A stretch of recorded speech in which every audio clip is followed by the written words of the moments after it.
भैमासुरर दिबिंद नाम जड़े सखा थिला तांकु बलराम वध करथिले। जेउ स्थान रे दिबिंद को वध कले बलराम से स्थानटी केउ तीर्थ नामे नामित हैला। बही हैला गर्ग संहिता एवं श्रीकृष्ण कथामृत द्वारिका खंड।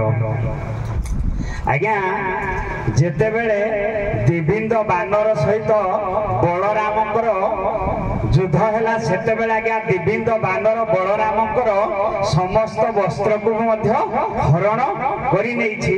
तेनु जेते बेले बलराम तांकु सेहिठी बध करिसंती आज्ञा से तीर्थटी हैला बद्रिका तीर्थ। कोई देखले ठीक है ये ता जाने दिले कहले पुणी हल्ला ठीक से हो जाय कहले हम जा भागे रे हाथ से जा आउ कोन के काली दास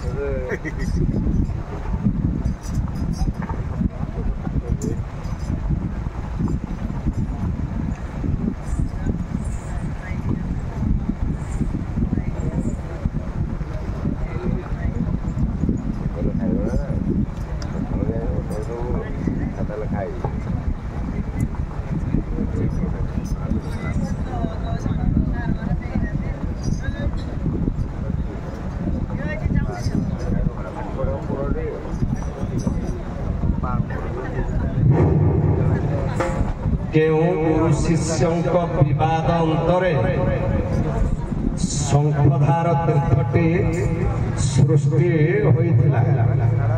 से केउ जगारे किसे केउ जगारे केउ दुई गुरु शिष्यों विवाद मध्यरे गुरु शिष्य विवाद मध्यरे मु पढ़ी दउछि सेटा केउ गुरु शिष्य उनको विवाद अंतर शंख उद्धार तीर्थटी सृष्टि होइथिला।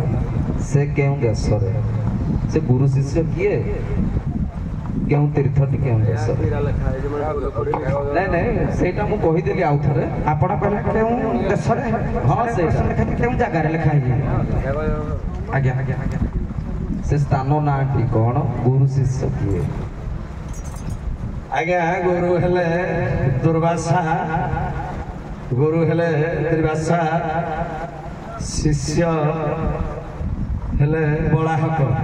आज्ञा ये हेला सौराष्ट्र देश देखंतु प्रश्न होइतिला गर्ग संहितार गुरु हेले तीर्थमुनि शिष्य हेले पक्षीवान देशटी हेला अनर्थ।